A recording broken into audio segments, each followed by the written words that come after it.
નમસ્કાર, સત્યપુંજમાં આપનું સ્વાગત છે. હું છું લવજી કશ્યા. નાની બોરુ ગામે શ્રી વિશ્વાનંદ માતાજીના વ્યાસાસને ભાગવત સપ્તાહમાં કૃષ્ણ રૂક્ષ્મણી વિવાહ પ્રસંગ ઉજવાયો.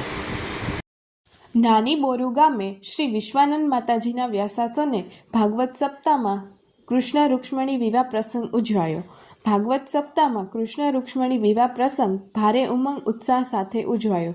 શ્રી વિશ્વાનંદ માતાજી દ્વારા ગોપીગીત મહિમા ગાન સાથે કથા પ્રસંગોનું ભાવવાહી નિરૂપણ થયું. સમસ્ત નાની બોરુ ગામના સંકલન સાથે Halani educational and welfare charitable trust Anand દ્વારા થયેલ આયોજનમાં સત્તાધાર શ્રી વિજય બાપુની પ્રેરક ઉપસ્થિતિ રહી.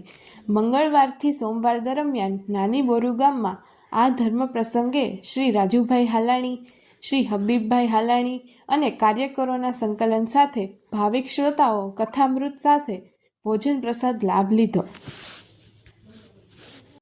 પંચજના અદિતિજાતમદિતિર્જનિતવમ દ્યોઃ શાંતિરંતરિક્ષગો શાંતિઃ.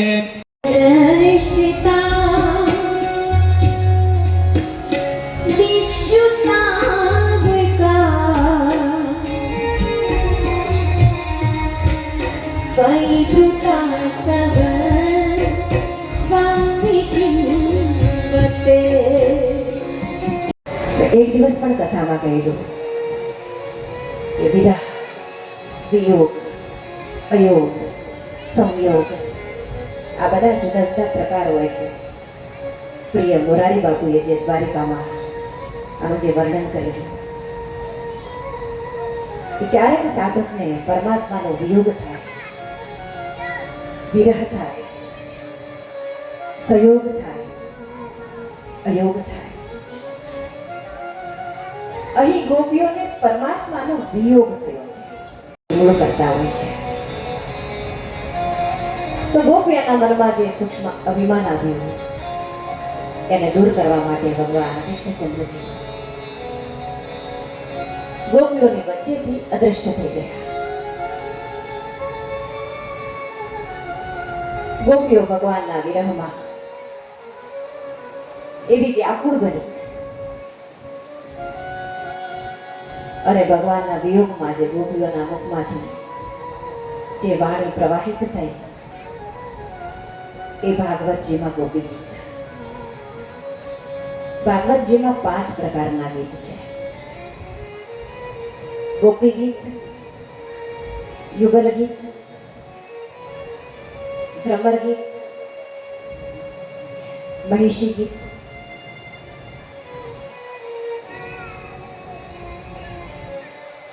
ગોપીઓ ભગવાનના વિયોગમાં તડકવા લાગી છે. 24 અવતારોનું વર્ણન થાય. કથાના મુખ્ય દાતા, મુખ્ય સેવકો, ભક્તો, સ્વયંસેવકો, ગ્રામજનો તમામ સભ્યતા સાથે મળીને એક પારિવારિકતા કેળવી છે તમે. એવા મનોરથમાં પૂજ્ય વક્તા શ્રી માતાજીએ આપણને સરસ આપણી ભાષામાં જે સાક્ષાત્કારની સમજવાની વાત છે એ આપણને આજ સુધી કીધી. સમાજ માટે, સત્ય માટે, સત્યપુંજ સમાચાર પ્રસારણ આપના મોબાઈલ પર તરત જ લાઈક કરો, શેર કરો અને સબસ્ક્રાઈબ પણ કરો. અને હા, ઘંટડી વગાડવાનું ન ભૂલશો. આભાર. સમાજ માટે સત્ય સાથે સત્યપુંજ. અહેવાલ, સમાચાર તથા જાહેરાત પ્રસારિત કરવા સંપર્ક સાધો. સત્યપુંજ સમાચાર પ્રસારણ, લબ્ધિ કોમ્પ્લેક્સ, તાલુકા પંચાયત સામે, સિહોર.